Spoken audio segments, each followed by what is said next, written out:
Hello, in this tutorial I'll show you how to change display language in Excel. So the first thing I'd like you to do is launch your Excel application, which of course I have done right here. Now, where can you find Excel? You can get Excel in Microsoft Store. So just open up your Microsoft Store and search Excel and follow through with the on-screen prompt to download Excel. Now, after downloading your Excel successfully, is going to take you right into this fantastic homepage where you can now explore a lot of features to have an exciting time in Excel. So now that we're here, let's quickly hop into today's stats, and that is how to change display language in Excel. So this language has been set to US, let's say UK English. Don't pretty much know the exact language, but we're definitely going to find out. So from this home screen, I'd like you to head over to the File tab. So head over to the top left corner where you have File, Home, and Search, Draw, Page Layout, Formulas, Data, Review, View, Help, and down to tell me what you want to do. So go ahead and click on File, and now you have this for the options, which include Info, New, you have Open, you have Save, Save As, Print, Share, Export, Publish, you have Close, Account, Feedback, and Options. Like you to click on Options. So after clicking on Options, it's going to take you over here. Now head over to the left corner of this window.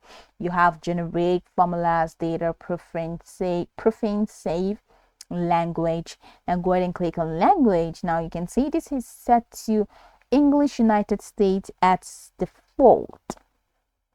Okay, so anywhere here we have to add additional editing languages and click on this drop down icon. Now you have a wide array of languages here, so you can scroll the way down to where you have English. English is the only language that I understand, so we have, oh my god, I'm from Edo State.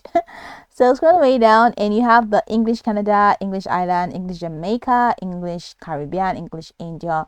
You love English languages that you can set this thing to. So I'm going to I prefer English United Kingdom. So that's it. So that has been added. Says lets me know when I should download additional proofing tools. You can of course check that box. If you don't want that, then that's fine for you. So set a language priority order for display. This is match Microsoft Windows default, so I'm just going to set it back to English. Help language to English. Please take it to English, please. Don't do default. So you can set this as default. That's English as default, and you can even set this as default as well, and go ahead and click on OK. So please restart Office so that your language changes can take effect. So that's it. So you're going to have to go all the way back. You're going to close this, and once you close it, you're going to have to open up this Office again, and once you open it up again, you're going to see that everything is going to be reset to the display language that you set it to. So you can go over to the tutorial from top to bottom to get acquainted with the steps, and of course once you're done, you'll be good to go. I hope this video marvelously helped your search.